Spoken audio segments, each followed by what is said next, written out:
Hi, everyone. My name is Ellen. And my name's Alyssa, and welcome to the Modern Singer Podcast.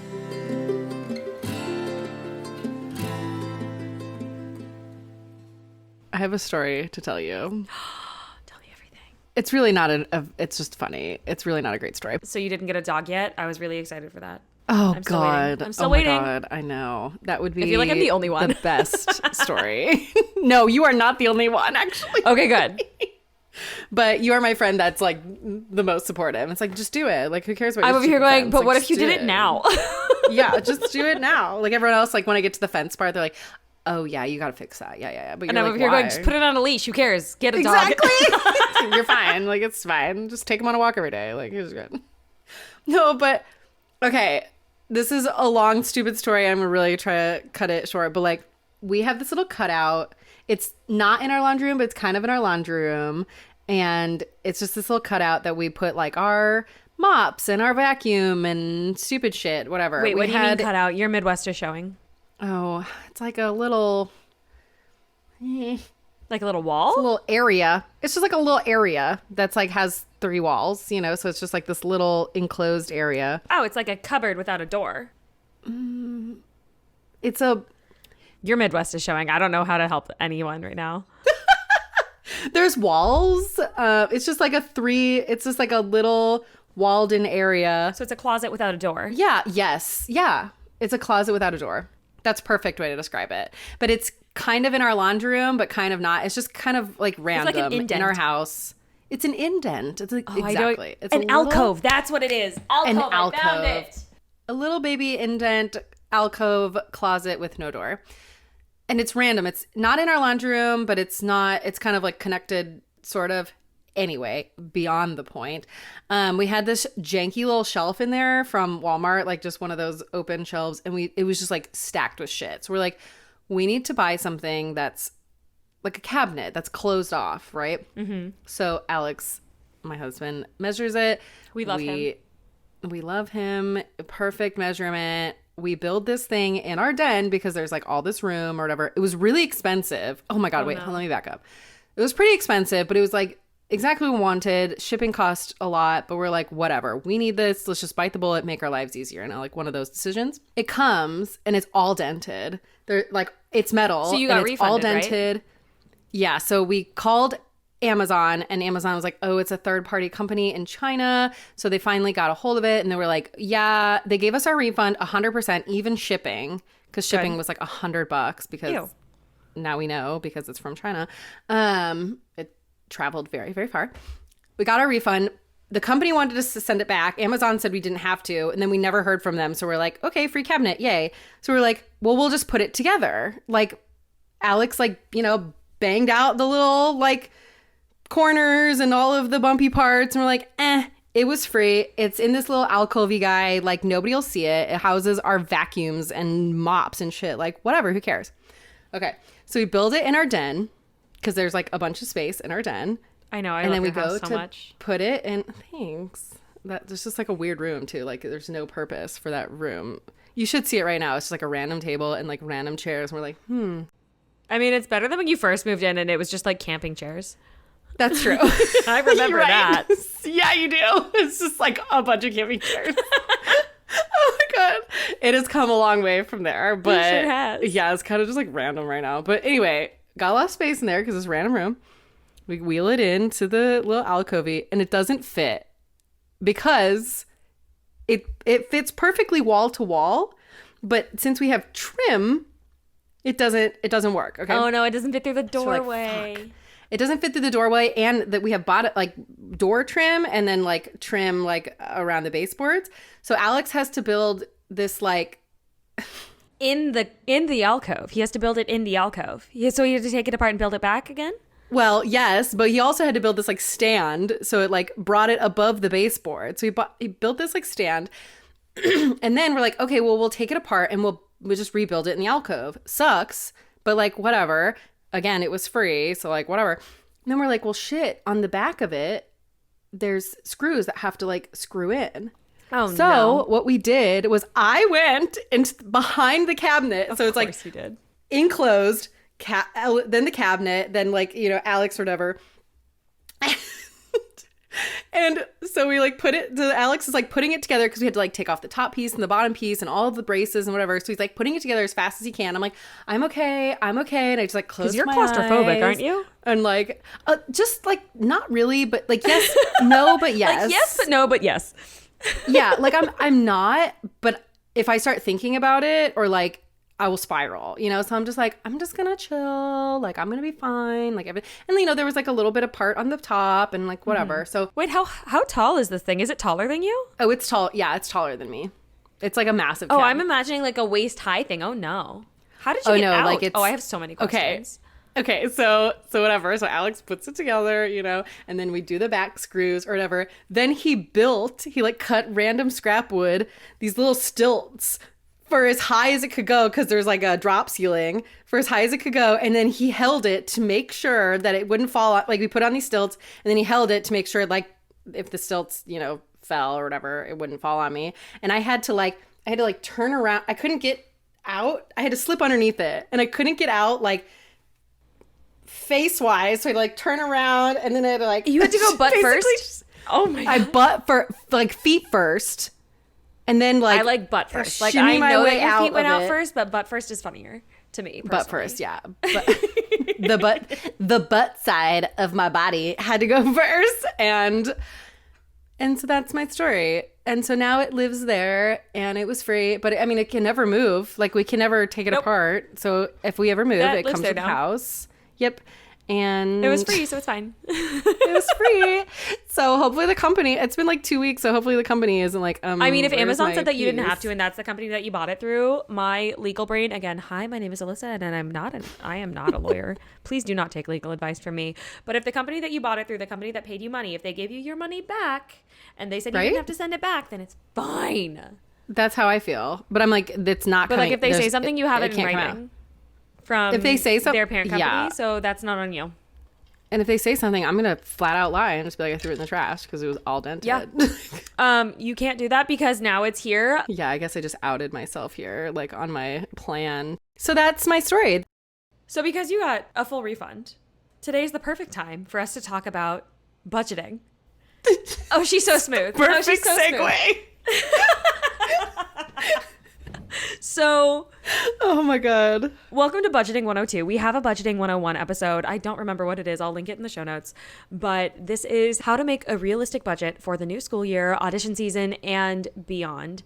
A lot of this information I have learned myself from Tori Dunlap, who is the author of Financial Feminist and is the host of Her First 100K.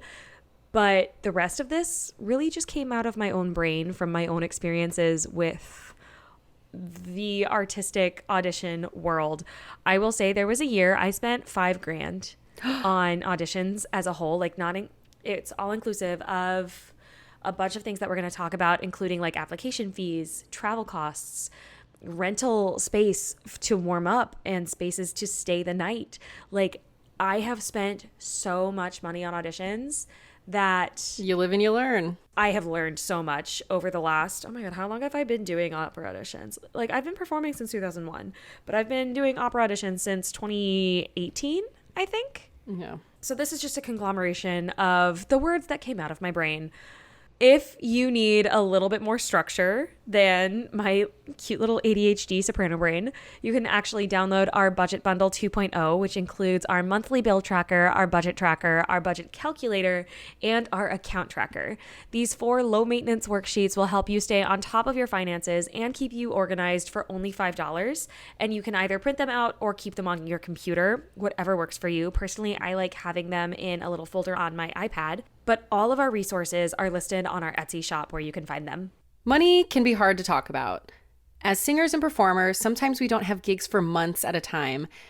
That is a whole nother conversation. Oh my God, that is to a be soapbox had. Conversation. But I can't have that right now. There's a lot to unpack there, but it's just a reality. Sometimes we don't have gigs for months at a time. So making a budget to live by is absolutely crucial. When it comes to the new school year or audition season, there can be some extra or even surprise expenses. So let's break down what to do to avoid unnecessary stress about money. First, break down your monthly income. Do you teach voice lessons? Are you in a gig right now? Do you have a side hustle happening that's bringing in consistent money? How much are you bringing in every single month? Find the constants that are coming in and then find the ones that you can predict as well. I know for me, voice lessons in the summer are a lot slimmer than voice lessons during audition season, during fall, during college audition season and college prep. So I know when to budget those kinds of things. What money is coming in and when can you predict it happening? You're also going to do the same thing for your expenses. What are your fixed expenses? This includes rent, utilities, groceries, transportation, how much does it cost to take care of your pets, and more. Write down what you spend money on every month consistently. You have to live somewhere. Your rent should not change for a whole year or for the term of your lease.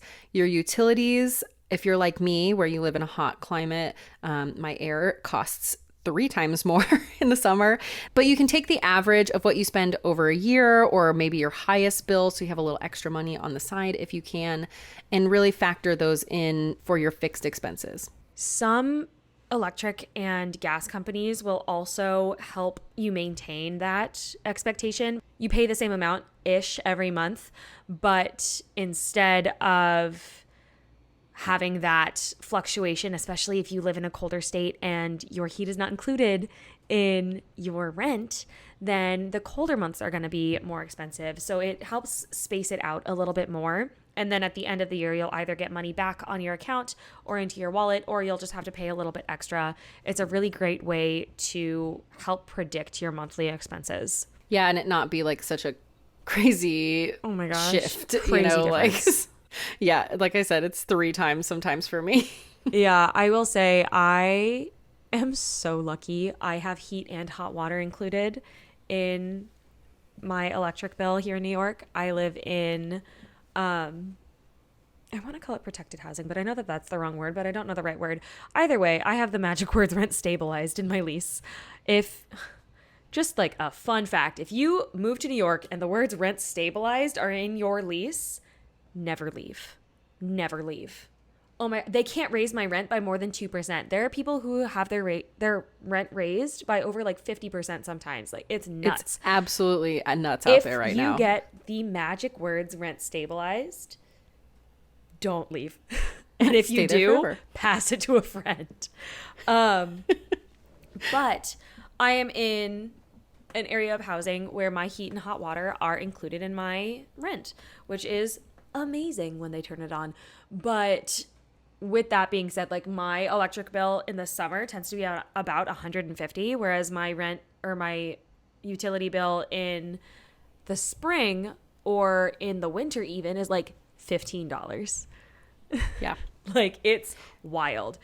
These are definitely things to take into consideration when you're looking for an apartment or a house. I know in St. Louis, my dad's water bill, he lives in a house, is completely covered by the city unless he goes like over like an absolutely astronomical amount. Yeah. So it's something to consider. I would take all of the bubble baths. Right? I know. I mean, hell yeah. I broke Ellen. My brain stopped working. When you're writing down these fixed expenses, it's also a great way to see what you're spending money on. Like, if you have 500 streaming services that you don't need, it's like, oh, okay, well, maybe I'll cut down on that. Or if you're like, oh, my internet bill seems to be higher than it used to be, I need to call them and get on a better promo. So writing out these fixed expenses not only helps you create the budget, but also helps you save a little bit of cash. Next, you need to start looking at what the difference is between your monthly income and your monthly fixed expenses. If you're taking in more money than you spend, that is amazing. Celebrate that by setting yourself up financially with a high yield savings account to make the biggest bang for your buck. If you're looking for a high yield savings account, like, full plug, I do have a link in my bio where I do get a benefit if you sign up for them. If you would like to sign up with another company, feel free. If you want to use someone else's code, feel free. There's no harm, no foul. But if you want some extra cash and you're looking to open up a high yield savings account, there's a link in my bio. But having a high yield savings account is something that is super, super, super important, because your money is doing things for you that you don't have to try. You're getting free money because Free money. the bank that I use, I get 4.5% interest on my savings. I only get 0.5% interest on my checking, which is pretty standard, but 4.5% back on your savings account that you have access to every single day is huge. wild. Oh my And God, it keeps it's going wild. up. I keep seeing more that are like 6%, 5.9. You're like, oh my God. I know. I love it. Yeah, a high yield anything is nice I these know. days because, like you said, I'm your like, look, money I is got making 20 free you bucks money. last month in my savings account and I needed it to help me cover rent because Facts. she's between gigs and she didn't pick up subs for a month and a half. If you're not pulling in as much as you spend, now might be the perfect time to take on a side job, otherwise lovingly known as a survival job, to start diminishing your losses. Some easy side jobs to manage are remote work, like being a digital assistant, working at your local coffee shop or bookstore, my personal favorite, or expanding your voice studio. Not all jobs are for everyone, so find something that you like to do. That can be temping with an office agency or even working at a restaurant or a bar as well. Just be mindful when you're working in a job that requires you to talk a lot to stay on top of your vocal health and your hydration. Know that this doesn't have to be forever, and many jobs will work with you to support the season of both of your needs. This can be knowing that in audition season, especially here in New York, there's a lot of bars and restaurants that will hire on a little bit more staff because there are so many of their staff that are actively doing auditions, that are actively about to go on tour. So knowing that these places are there to support you, you are there to do a job and get a paycheck, and they need you to do that job so that they can keep making money. It's an equal exchange, mostly, except for the people who only pay $15 an hour, to which I say, but. I say boo to you. I say boo to you. I say boo to you.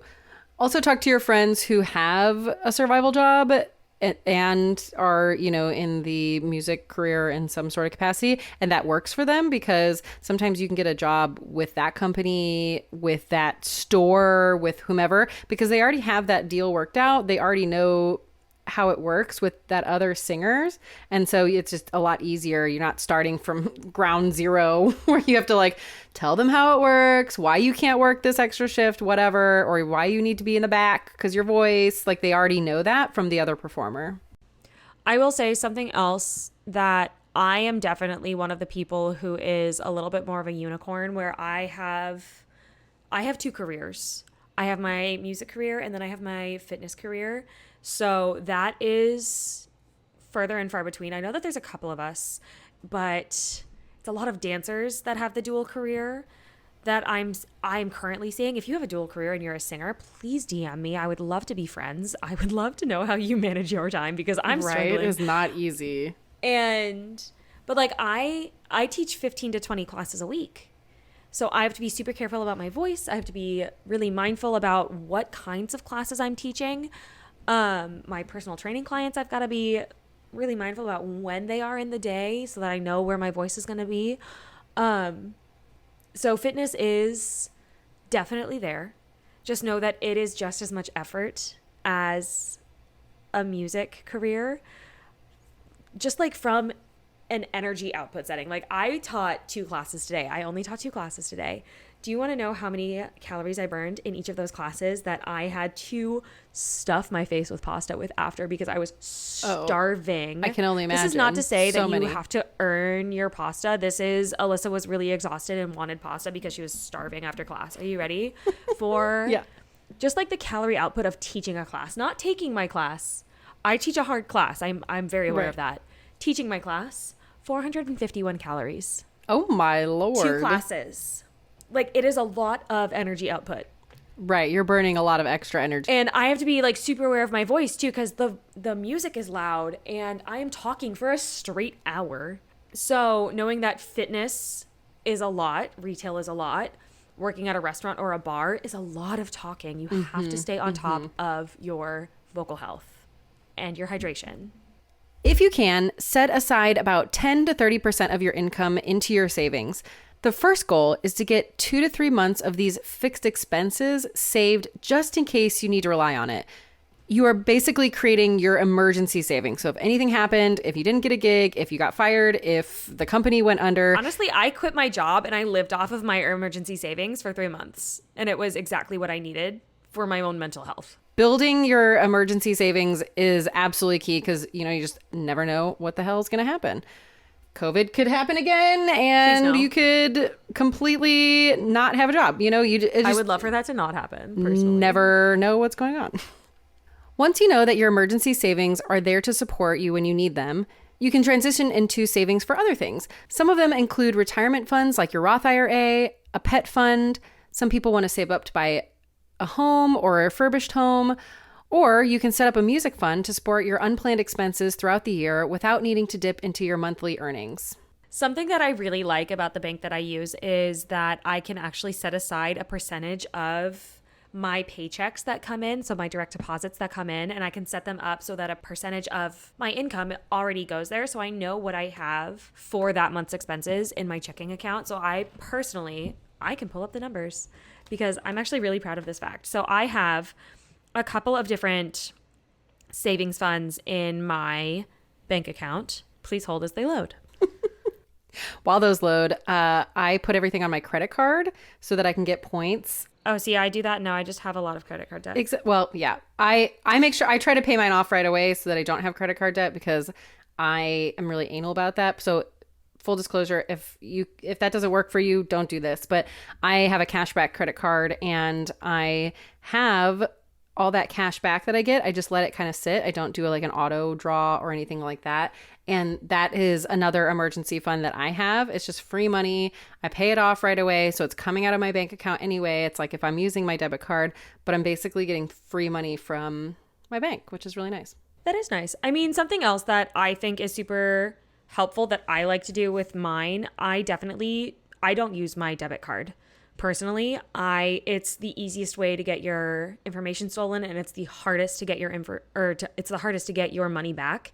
If I never use it either. Stolen, ever. I never use my debit card. I use my credit card for everything, but then I will take the money out of like whatever little savings fund it was supposed to come out of. I'll toss that in, and that's the money that I use to pay off the credit card balance that month. So these are the savings. They're called vaults in the bank that I use. So I've got my emergency fund. I've got my music expenses.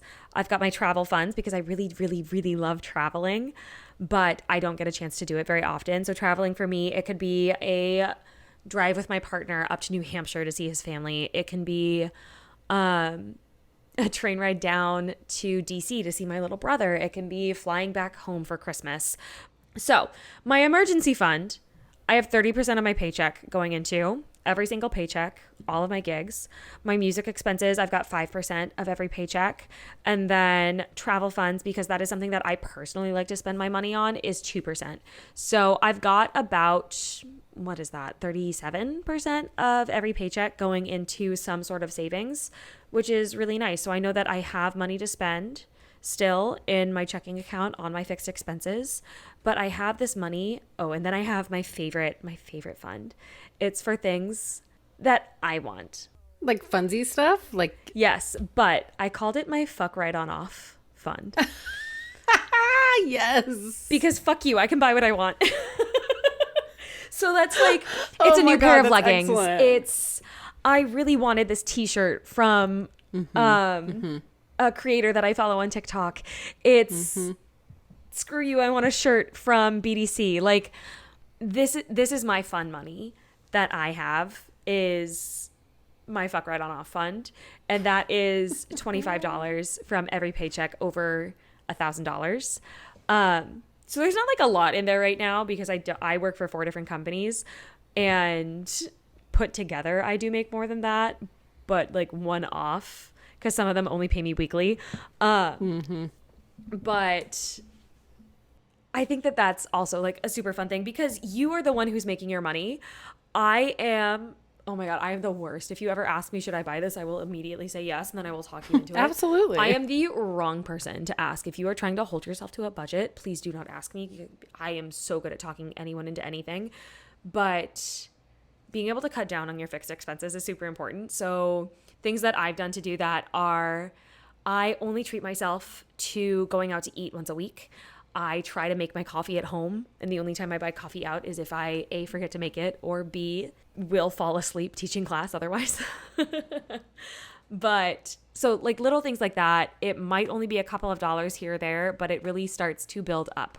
And what's really great about your savings buckets like that is if you're anything like me, and if I kept it all in one bucket, I would feel bad about taking money out to go on a trip or go, buy myself something. I mean, something little here and there, whatever. But like going on a trip tends to be expensive. And I would always feel bad about it. But if I have the travel bucket, that money is solely there and saved for travel, or solely there to buy music stuff. So if I have a bunch of money in my music bucket or my travel bucket, that money's there. I can pull it out and it doesn't affect anything else that I'm doing. So it's really great when you can split it up like that in your budget. So it's no thinking, no thought involved whatsoever. Just make your life easier.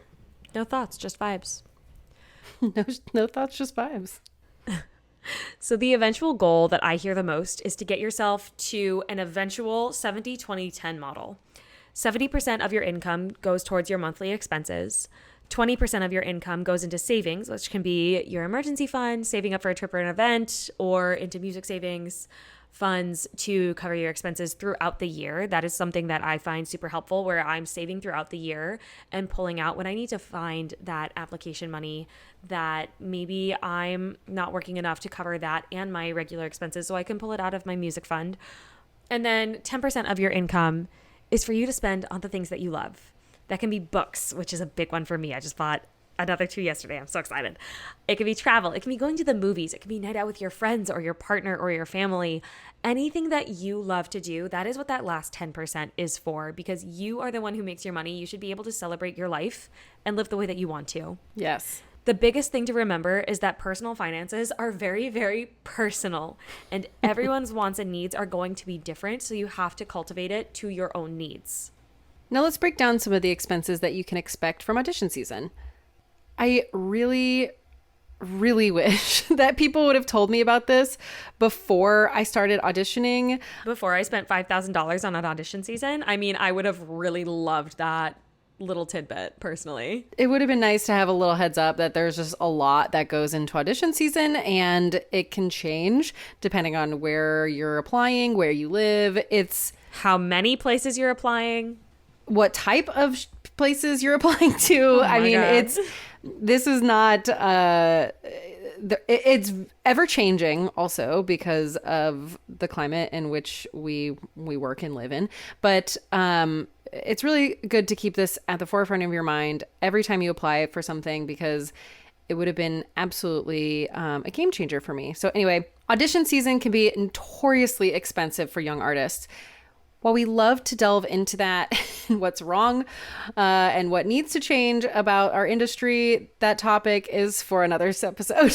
Artists shouldn't have to pay for auditions. Yeah. Look, I'm just saying that we shouldn't have to pay for potential, like maybe job applications. I'm just saying. And that's all that we have time for today, because we've already been talking for so long.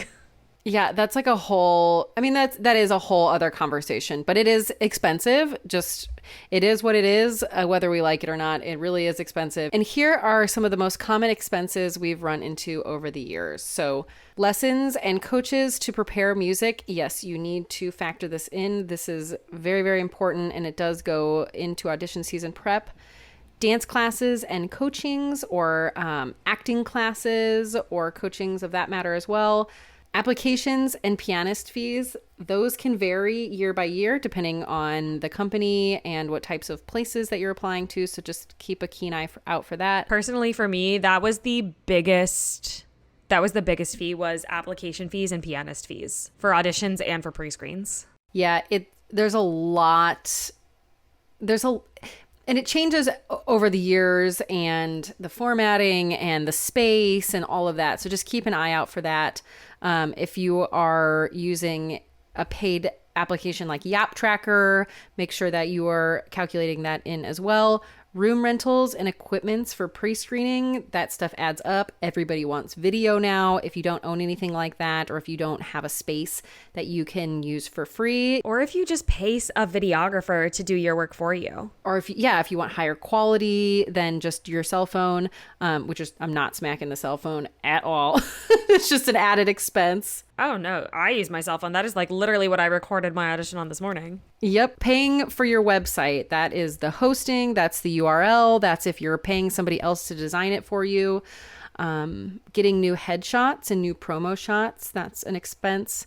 Printing out your headshots, resumes, and rep lists. If you don't own a printer, then you need to go to like Kinko's or Staples or something. If you do own a printer, that is a lot of ink that you're using. You still have to pay for paper, for ink, for all of those other things. Travel expenses like flights, drives, or the subway, renting a car, the snacks that you eat if you're going on a long flight. The snacks, the lunch, the dinner, those are expensive in the airport. Sometimes having an audition out of your city means you need to pay for a place to spend the night. I know that when I went to New York, if I got somewhere close to all my auditions, it cost me 12 arms and 12 legs. But if I got somewhere farther, it took me a lot more time. I had to budget time. I had to budget, money and that. So something to consider. Oh, yeah, is where you're staying. Exactly, where you're staying, but also not just monetarily, just like your time, your energy. If I have to walk 4 million blocks, is that conducive to having a good audition? Would I want to spend more money to stay closer? I mean, these are just a lot of things to take in. And that brings us in to the expenses on your time, your energy, and all of the other things that aren't necessarily a monetary value. But these are also expenses that you have to think of. It's taking the time to research companies and applying to gigs on Yap Tracker, Actors Access, Backstage, Playbill, Broadway World, and more. And knowing where they are in the country while also knowing where it is that you want to work. Some people are all for working wherever in the country. To you, I applaud you. Amazing. I would love to live the nomadic lifestyle. I have a 13-year-old cat. I can't do that. But knowing where you want to work in the country, knowing what your needs are is so important. And then researching the companies that you're applying to past that takes time. Formatting your resume and your website, it takes time. Cultivating your social media presence is so much effort. And while you might not be paying someone, it's still taking out a lot of time that you might be using to do other things, to do other side hustles. Editing videos is another big one that takes a lot of skills that you have to learn on your own. Learning and memorizing new music is also an expense on your personal life. Learning choreography or sides for a callback or specific audition is huge. That takes time. It takes skill. It takes potentially an added expense of having to purchase a rental space to actually film it in. And lastly, the travel time and the stress that it brings to you. It could be an extra 40 minutes on the subway. It can be an extra 4 hours on a plane or a drive. There are so many other things than money that this takes a toll on that you have to budget for as well. You need to be able to budget your energy, budget your emotions, especially in audition season. There's a lot that goes into audition season, no matter what you're auditioning for. Some things to keep in mind are the level of program or company that you want to work for, or that where in the region that you want to work at. We touch more on that in episode 20 on what is a YAP, and episode 21 planning your audition tour. So definitely check that out after this episode if you haven't already listened. The shows and roles available at the different companies you want to apply for, you need to take into consideration, and the pay offered for your time. Is it a good enough role? Is it fulfilling? Is it 12 years and taking away time you could be at other programs or other things like that? There's just a lot to consider when you're thinking about applying for gigs. Some of the best advice I've gotten over the years is that things need to serve you for 2 of 3 of the following: your career, your wallet, and your soul. If you're offered something that doesn't tick off at least 2 of those 3 boxes, it might not be the right place and time for that particular gig. For me personally, I have taken unpaid roles in the last year because it did boost my career and my soul. It was a new work. It's an off-Broadway show that I've been a part of for over a year now. I'm absolutely obsessed with it. It makes me so excited musically. And people are looking at my resume knowing that I do new music. I do new music in opera. I do it classically. And I do new music on musical theater stuff. And I am open to learning new roles and helping to create and cultivate these roles. and it helps feed my soul because, as you can hear, I'm very excited about this show.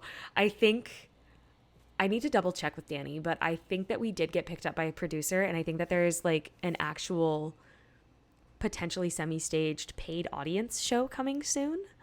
I need to double check with Danny because I'm super excited about this show. It makes me so happy, but like it feeds my soul. While I wasn't paid for my time, I made really great friends. I made amazing connections, and I accidentally met a 4-time Tony Award-winning producer who I thought was someone's mom.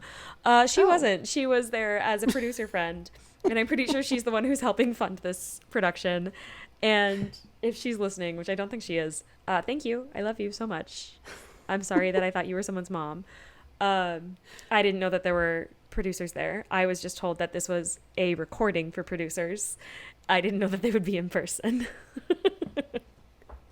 You never know what's going to happen, right? You never know. It's New York. Life is crazy here. I meet so many random people. Also, can I just say the fact that I work with so many Rockettes, it astounds me. That's interesting. That's an interesting like fun at the fact. yoga studio, I work with a ton of Rockettes and like Broadway professionals, and I'm over here going, oh my God. Are you real? You're a Rockette too? What's happening? What? How many Rockettes are there? There's a lot. There's a lot of Rockettes. There are a lot. I've met a solid half of them. Once you found some gigs to apply to that line up with your wants and needs, make sure that there are roles for you to learn. Oh my God, yes. If they aren't hiring for the character or show you want to be a part of, and you're just there for a chorus role, when you're trying to work on a new role for your voice, it may not be the right gig for you. Make sure that what they have available is what you're applying for and what you need. Look, I'm especially saying this for pay to sings. If you are paying to sing in a chorus and you're not even study covering a role, that is not worth $4,000. I'm going to say that again. If you are paying $4,000 to just sing in the chorus, that is not worth your money or your time. Right. If you are singing in the chorus and you have other roles in other shows, or if you are study covering. Oh my God. Or if you get to study cover and coach a role, yes. I mean, by all means, take it. Absolutely worth it. Yep, absolutely worth it. And all you have to do is ask also. I was in a pay to sing a long time ago, and I got cast for one of the roles, and I just asked if I could cover one of the other roles in one of the other shows that they were doing. They're like, yeah, sure, whatever. Like, they didn't care. Especially if they don't have to pay you. They're going to be thrilled. Exactly. They didn't have to pay me. It was my time that I was spending. I mean, we were there anyway. Why wouldn't I? But exactly. It was my time that I was spending, learning the role and being at those rehearsals. And you know what? A girl dropped, and I sang both of those roles. Get out. That's amazing. Good for you. Yeah. I sang Julie in Carousel, and then Susanna You're the in... cutest Julie. Thanks. It was so fun. Side note, I love Golden Age musicals. I love that you love Golden Age because sometimes I can't stand it. I feel like I'm the only one. Girly. I feel like I'm the only one. I feel like I'm the rando because I'm in the classical music world going, I want to belt. Oh my God. It's just so much fun. But I would love you as Julie. Oh my, I wish I could see that. Oh, is there a video? It was Can I so watch fun. It? It doesn't even have to be public. Can I watch it specifically? I think there might be. I'll dig deep. Oh, I'm so excited. Look, if you can find it on YouTube before Ellen sends it to me, I will mail you a sticker of what I don't know. That shit is not. I don't think that's unless somebody else who was in that show with me. If someone can find that before Ellen sends it to me, I will spend my own money on postage and I will mail you random stickers that are in my drawer. They are not Modern Singer related. They are not singer related. They are not Modern Singer related. My mom sent them to me and I love them. I'll do some digging. But yeah, I got to do 2 major roles, and I was cast for one of them, and the other one I just asked if I could understudy. The person didn't even come to the pay to sing. Like, that's hilarious. She didn't even come, and they were like, "Oh, well, you're the understudy." Be there and then she didn't show up. Don't do that. I have no idea. Never do that. That is a literal waste of your money. Do not do that. But all you have to do is ask. If you are in shows where if you're in paid shows too, side tangent, but if you're in paid shows too, and there's nobody understudying the lead role or something that would be really good for your voice, or if you're Barbarina and there's not a cover for Susanna, 100%. Please do God cover Susanna. Like, if you get hired for Barbarina, 9 times out of 10, you are the right voice type for either Susanna or the Countess, pick one. Like Barbarina can go either way. Typically it goes into Susanna. Yeah. But sometimes... Typically she's a lot younger. Sometimes it can go into the Countess depending on how old the Susanna is. Depending how they cast. Yep. Mm-hmm. Yeah. Shoot your shot. Shoot your shot. Shoot your shot, and you never know what can happen. And at the very, very least, you learned a role, and you were there for the rehearsal process. You saw, the workshopping of that role, and now you can put it on your resume as a cover. So that ticks the extra box of it's great for your resume because you learned the role. Exactly. You learned the role. So some final thoughts here. Money is stressful. Money is one of the biggest stresses I have in my personal life. It tends to be one of the biggest stresses across relationships as well. This isn't necessarily something that we're taught in school, but it is a skill that we learn and we can build upon throughout our lives. Take some time wherever you are today, or even sometime this week, to set aside some time to sit down and look at your money. Maybe you even set yourself up on a cute little solo date night. I know for me, I sit down once a week or once every other week. Right now, I've been super busy, so it's more of a once in every other week or once a month kind of solo date night with my finances. I'll sit down on a Sunday night with a glass of wine and just go through my expenses, write everything down so that I can track it and I know where I am financially. I love that idea. I got it from Tori. Again, if you haven't read Financial Feminist, you can get it at your... Okay, so I was on her original readers team. I got a free copy of the book. I love this book. I've read the first chapter 4 times, and I'm in the middle of chapter 2.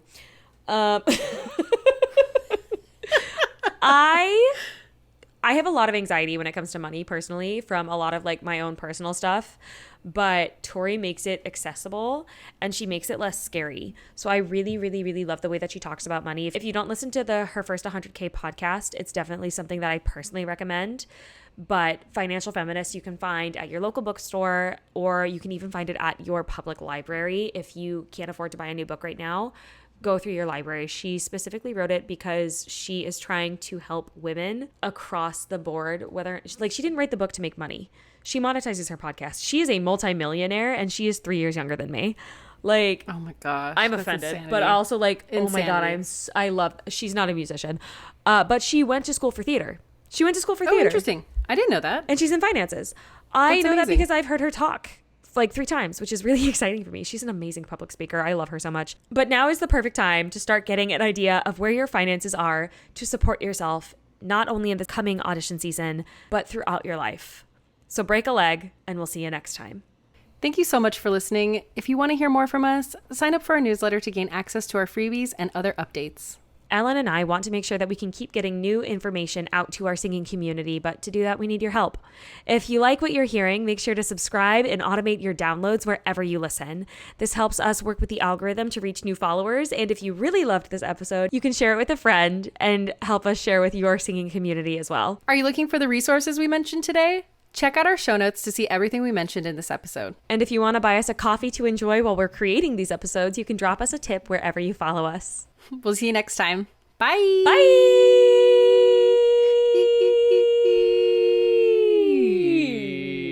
We did not just both do that. And this is why you're my best friend. Exactly. I love you.